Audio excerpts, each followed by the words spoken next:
अब मैं देखता हूं कि यमराज इसका बाल बांका कैसे करता है, और वैसे भी ये मेरा ही है। महादेव ने अपना स्वरूप शिवलिंग उस बालक को प्रदान किया और कहा, बेटा यहाँ काशी गंगा के तट पर बैठो और नित्य प्रातःकाल स्नान करके इस पर बिल्व पत्र चढ़ाना, राम राम मंत्र का जाप करना और कभी कभी ओम नमः शिवाय का जाप करना। तुम्हारा कोई काम नहीं है, पूरे दिन केवल मेरे इस शिवलिंग पर तुम बिल्व पत्र चढ़ाते रहो। वो बालक नित्य विश्वनाथ की आज्ञा से उस शिवलिंग की पूजा करने लगा। 5 वर्ष जैसे ही पूर्ण हुए, 5 साल का वो बालक जैसे ही हुआ, यमराज प्रकट हो गए।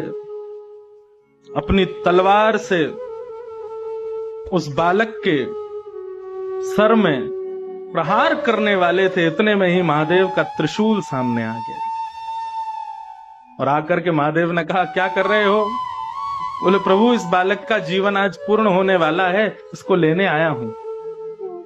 बोले, आपको कैसे पता इसका 5 साल का जीवन है? बोले, क्योंकि ये बालक आपने ही उस ब्राह्मण को दिया था और 5 साल की आयु कह करके दिया था, तो मैं तो आपकी बात की रक्षा करने के लिए इस बालक को लेने आया हूं।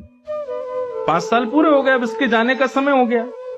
महादेव बोले, इस बालक को उस ब्राह्मण को किसने दिया? यमराज बोले, आपने दिया। ये 5 वर्ष जिएगा, ये आज्ञा किसने की? बोले, आपने करी। तो बोले, तो तुम जानते हो शिव का दिन कितना बड़ा होता है?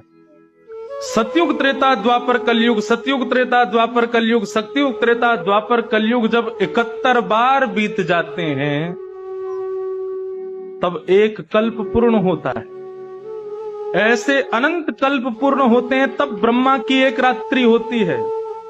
ऐसा ब्रह्मा भी अपने अनंत रूप बदल देता है तब महादेव का एक दिन होता है। और ऐसे महादेव ने इसको 5 वर्ष जीने का आज्ञा की है, तो इसका 5 वर्ष कितना लंबा है तुम अब गणित लगाते रहो। इस सामान्य 5 वर्ष के लिए जीवित नहीं रहेगा, ये महादेव के 5 वर्षों तक जीवित रहेगा।